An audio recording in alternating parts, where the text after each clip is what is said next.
Time now for sports on 104.7 The Cave. Here's Ned Reynolds. 104.7 The Cave, Mike the Intern, Ned Reynolds. We are going to talk some sports again virtually because Ned is snowed in. But he said he'll be damned if he doesn't talk to Mike the Intern about sports this morning. So, Ned, I appreciate your determination, sir.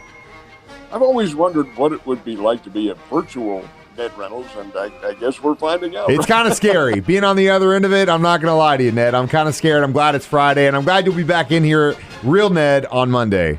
Absolutely, in every respect. So, there has been kind of talks about a possible federal mediation in the baseball talks. What does that exactly mean, Ned? That's a very good point. What does that mean? First of all, both sides have to agree to the mediator to come in, and so far the players have not, which tells you something. They've called this a publicity stunt. Thanks for coming together, guys, and thanks for bringing this. Honestly, these people are absolute idiots. Anyway, the federal mediator, who has been involved in contract disputes many times, it's from the Federal Mediation Service that they have. The mediator helps look for common ground to settle the dispute. Now, he or she cannot settle it. They can't mandate an agreement at all, but they can only hope to try to keep things civil and to keep the talks going on. Federal mediation has been involved before, but the fact that they're going or have asked for mediation is not a good sign at all. It means that they are in a stalemate. They can't come to an agreement. You know, I got to thinking, why can't they do away with the contract as is, and the owners lift their lockout and play under the old contract until something is settled? And that can be done. That is a possibility, but both sides have to agree to it. And the way these idiots dislike each other, it's all greed, it's all avarice, and the fans do not count. Trust me, they don't. If baseball fans don't go back again after all this, I wouldn't blame them one little bit. Well, you know, we talked about this on Ned Talk last weekend, and I thought John made a good point, but the mediation thing kind of scares me a little bit. And but again, hey, look at the world and the way the media plays everybody every single day and works on those emotions, gets you riled up, gets old Ned riled up, and then, oh, we're great, well, we love you. It's kind of like gaslighting your fans almost. If they do that, oh my goodness gracious, it's like an abusive relationship.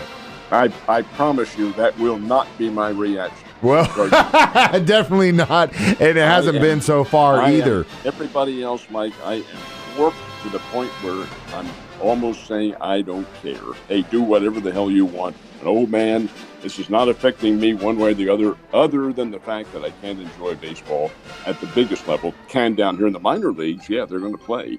But this is just absolute, utter rubbish. Garbage town. All right, well, we did have a little bit of snow, if you didn't know that. It was supposed to be an MSU Bears celebration this weekend. What's it called? The first pitch, is that right?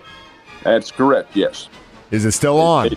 No, Mike, it hasn't. It's been canceled. The snow here in the city, yes, was a factor, but it's really the snow east because a lot of the individuals who are going to be there can't attend. And rather than put on a fragmented baseball celebration first pitch, they've decided to cancel it. So the baseball season will open up on February 18th for the Bears. And we wish them a lot of good luck, and really sorry to have to report that this has been canceled. It is. It really does suck. But there is some good news as far as the Missouri State Bears front is concerned. There is one of the football Bears playing in the Senior Bowl tomorrow, which is a pretty big deal for this area, man. It is a very big deal. It's 5-year veteran defensive lineman Eric Johnson, who's been a very good stalwart player for the Bears. Now, I know football fans say, wait, 5 years? How did he play 5 years? COVID-19, ladies and gentlemen, gave him an extra year, and Eric Johnson's been with him through a couple of regimes, through Coach Steckel and now through Coach Bobby Petrino. Last week, and Eric's been a good player. He's played in more games, more Bears football games than any other Bears player in history because of his 5 years. But he played in what's called the Collegiate Bowl last week. That's one of the prelims that the NFL scouts go to and watch these guys compete. Well, he did so well out there in Pasadena, California, that they invited him to the big one, the Senior Bowl, tomorrow at Mobile, Alabama, down on the campus of South Alabama University. This is a pretty big deal. So Eric Johnson will have the chance to show his stuff before almost all of the NFL scouts. That's where they all go, plus fans, of course. It's a competitive game. It isn't win one for old Siwash or anything like that, but it is an all-star game in which these guys are putting forth their best, and Eric Johnson will be one of them. Game is on national television. I believe it's on the NFL Network.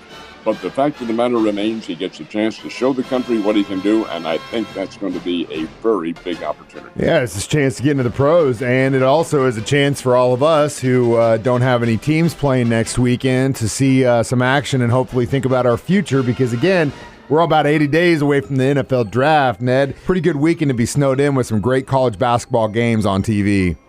I would prefer not to be snowed in, and once I finish up the shoveling, my age, that's a bit of a challenge. But once I finish that up, I think I'll be free and get my little toy car out on the road and see what happens. Anyway, there is plenty of college basketball this weekend. The Lady Bears play tonight and Sunday, and they play the same team both times. This is rather unusual. Lady Bears will be in Carbondale tonight to play Southern Illinois. Then they'll both get on the bus, come back here Sunday, and play late Sunday afternoon, same two teams. It's all brought about by a cancellation that had a postponement, I should say, that took place earlier. The Bears, the high-scoring men's team, plays Sunday at 1 o'clock at JQH against Loyola. That's a regularly scheduled game, and that will be a dandy. Now, the Drury University teams have a rarity in college basketball. These are back-to-back games. The Drury teams, both of them, men and women, will play tonight at UMSL, Missouri, St. Louis. They'll play up in St. Louis. They play tonight, turn right around, stay in St. Louis, and play Lindenwood tomorrow. Both games, doubleheader, doesn't happen very often in college basketball, brought about by the fact that a game last night at UMSL was postponed by 24 hours because of the snow. This blasted snow, get it the hell out of here. Oh, man, it screwed up everything. It did. But like I said, I mean, if you're stuck inside, you got plenty of Netflix to catch up on, some murder shows, your lawyer shows, whatever the hell you're into. But if you're into golf, there's also some action there, and we had the first round at Pebble Beach yesterday. Who's the leader? We sure did have that first round of the Pebble Beach AT&T Pro-Am. The old Crosby Clan Bake is a dandy because all the celebrities are there. I watched a little bit of it last night, and Bill Murray is out there actually doing pretty well. The leader is Tom Hoge. Now, you take a look at the last name, and it's H-O-G-E. Looks like it would be Hoge or Houge, but it's pronounced Hoge. And he had a 9-under par. An Irish golfer, Seamus Power, is one shot back, but the field is so tightly bunched. First round, while it is meaningful, of course, doesn't really indicate anything, and there are 3 more rounds to go today, tomorrow, and Sunday, all out at Pebble Beach, the Monterey Peninsula. It is a beautiful setting for any kind of sports event, including golf. Especially when you're snowed in and you're looking at about 8 inches of snow outside your house going, oh my God, I'm stuck in here. Well, hopefully, if you can't get shoveled out, Ned, I'll come break you out so you can get to the Missouri Sports Hall of Fame banquet dinner on Sunday night. There's some big names getting in there, aren't there? Sure are. It's out at the fairgrounds in North Springfield, E-Plex, and it is a big dandy. And you've got some individuals who are pretty big names. Matt Holliday, the former Cardinals great, is going to be inducted. Willie Roaf, the really great defensive lineman with the Kansas City Chiefs. You remember him pretty well. Absolutely. Very, very instrumental. He'll be here. The name Forrest Lucas probably will not impact too many, but Forrest Lucas is among those who is being inducted on Sunday night. He's the founder of Lucas Oil Products, the Indianapolis Colts Stadium, of course, Lucas Oil Stadium named for him, and of course the Lucas, I get it right, Lucas Motor Speedway up in Wheatland, Missouri is named for him. He'll be one of those inducted. Ken Morrow from the USA hockey team of 1980. Do you believe in miracles? He'll be among those inducted. Steve Hesser, the retired Drury coach. Jay Osborne, who's stepping down at Nixa. John Leamy, the outstanding soccer coach at Missouri State. All of those among the many who are being inducted Sunday night, and it should be just an awful lot of fun, Mike. Hopefully we can get everyone out of the snow and get in there and get inducted. Ned, thank you so much for doing this again with me this morning. We'll come get you out of the snow later on today, and have a great week, and I'll see you on Monday.